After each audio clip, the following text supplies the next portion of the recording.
अचानक ही पायल और घुंघरुओं की आवाज़ से मैं सोते हुए उठ बैठी। इस दोपहर में भला कौन नाच रहा होगा, मैंने सोचा, पर मैंने तहकीकात की कोशिश नहीं की और वापस लेट गई। घुंघरुओं के लय पर अपनी उंगलियों को थपकी देती मैं पुरानी यादों को ताज़ा करने लगी थी। कभी मेरे मन के किसी कोने में दुबका मेरा नृत्य प्रेम आज फिर से जागने लगा था। घुंघरुओं की ताल पर मैं मन ही मन अपना डांस स्टेप करने लगी थी। मन के पन्ने फड़फड़ाने लगे थे जब मैं अपना बीए ऑनर्स डांस में करना चाहती थी, पर मेरे रूढ़िवादी परिवार ने मेरी इस इच्छा का सख्ती से विरोध किया। जबकि मुझे स्कूल में और 11वीं 12वीं में डांस क्वीन, सुपर डांसर आदि कितने नाम मिले थे। पापा ने कहा था पढ़ लिख कर शादी ब्याह कर लो, नाच गाना हमारी बिरादरी में नहीं होता, और मेरी सारी इच्छा यहीं दफन होकर रह गई। 8 महीने पहले शेखर से मेरी शादी हुई।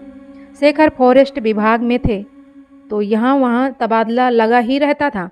छत्तीसगढ़ का यह इलाका उतना एडवांस नहीं था। यहाँ है हरे भरे घने घने जंगल और यहाँ के आदिवासी। पहले शेखर मुझे यहाँ लाने के लिए तैयार ही नहीं थे, लेकिन फिर मेरी जिद पर मुझे लेकर आ गए। हम और शेखर जहाँ रहते हैं वो वन विभाग का ही ये आवासीय मकान था, जिसमें 2-2 कमरों का सेट, नीचे और उसके ऊपर भी 2-2 ही कमरों का सेट था। जय हनुमान ज्ञान गुरसागर चालीसा वाली रिंगटोन मेरे मोबाइल में बजते ही घुंघरुओं की छम छम शांत हो गई थी। फ़ोन शेखर का था।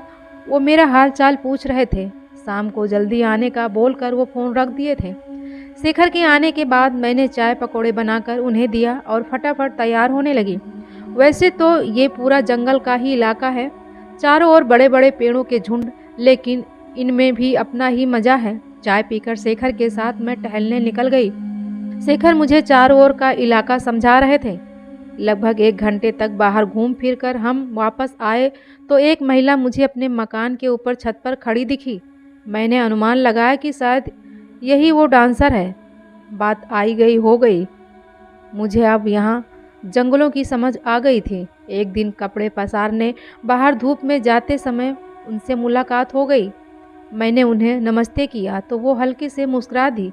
मैंने उनसे पूछा, आप डांस जानती हैं क्या? हाँ, चाहो तो मैं तुम्हें सिखा सकती हूँ। तुम्हें बहुत पसंद है ना डांस? वो बोली। क्षण भर के लिए मैं आश्चर्यचकित हो गई कि उन्हें कैसे पता कि मुझे नृत्य बहुत पसंद है, पर डांस सीखने के आवेग में मैं सब कुछ भूल गई। मैं तैयार हो गई। अब हर दिन मैं अपना काम खत्म कर ऊपर चली जाती और लगभग 1-1.5 घंटे डांस सीखती और फिर घर आ जाती। इस बात को बीते महीने भर हो चुके थे। वन विभाग अपना वार्षिक उत्सव मनाने वाला था। विभाग की ओर मुझे अपना परफॉर्मेंस देने के लिए कहा। मैं भी तैयार हो गई। शेखर ने कहा, तुम्हें डांस आता भी है? तुम डांस कैसे करोगी? मैंने कहा, हाँ आता है ना, ऊपर वाली भाभी मुझे सिखाती हैं। वो मुझे सारे स्टेप सिखा देंगी ना? शेखर चौंक कर बोले, कौन ऊपर वाली भाभी? मैं, अरे वही ना जिससे मैं डांस सीख रही हूँ। अच्छा, शेखर कुछ और कहते इससे पहले मेरा फ़ोन भी बजने लगा और बात इधर उधर हो गई। शेखर भी इस बात को भूल गए। शेखर के जाने के बाद मैं ऊपर गई तो वो बहुत ही उदास सी बैठी थी। भाभी क्या हुआ, आप इतनी उदास क्यों हैं? नहीं ना, कहाँ उदास हूँ। वो थोड़ा रुक कर बोली, बस अब जाने का वक्त हो गया है। अरे अचानक जाने का वक्त कैसे हो गया? परसों विभाग का उत्सव है, आप उसमें नहीं आएंगी? मैं चौंकते हुए बोली, नहीं ना, इन उत्सवों में मेरा क्या काम, मैं तो बस ऐसे ही हूँ। अब वापस जाना होगा। भाभी आप ऐसी बातें क्यों कर रही हैं? वापस कहाँ जाना है? बस ऐसे ही वंदना, अब कल से मत आना, मैं आज रात ही जा रही हूँ। भाभी पर आप अचानक कहाँ जा रही हैं? नहीं रे, वो मेरी माँ बुला रही है ना, बीमार है ना इसलिए। वापस कब आएंगी भाभी? इसके जवाब में वो मुस्कुरा दी और बोली, देखो कब तक आप आती हूँ। तीसरे दिन कार्यक्रम था। वन विभाग ने बहुत ही अच्छा इंतजाम किया था। नाच गाना, कॉमेडी और भी बहुत कुछ था वहाँ कार्यक्रम में।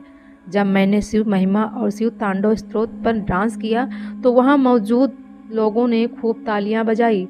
मैंने सबको धन्यवाद किया और कहा कि मुझे डांस की बारीकियां सिखाने में नीरा भाभी का ही हाथ है। नीरा? कौन नीरा? वो वहाँ मौजूद सबके मुंह खुले के खुले रह गए। वंदना, तुम ये क्या कह रही हो? ये तुम नीरा भाभी से डांस सीखती थी? शेखर ने भी मुझसे बहुत ही आश्चर्य से पूछा। हाँ, मैंने तो आपको बताया था, मैं सबके सफ़ेद पड़े चेहरे को बस देख ही रही थी। वहाँ सन्नाटा पसर गया। शेखर ने बहुत धीमे स्वर में कहा, 2 साल हो गए उन्हें, आसमानी बिजली गिरने की वजह से उनकी मौत हो गई थी। बहुत ही बेहतरीन डांसर थी वो, कई जगहों से सम्मानित किया गया था, पर इस तरह तुम्हें डांस सिखाने का मतलब क्या है? शेखर के इस प्रश्न का मेरे पास कोई उत्तर नहीं था, मैं बस सोच ही रही थी। डरना मना है। दोस्तों, ये कहानी आप लोग को कैसी लगी? कमेंट करके हमें ज़रूर बताएं। मिलते हैं आपको ऐसे ही एक नई स्टोरी में, तब तक के लिए बाय बाय।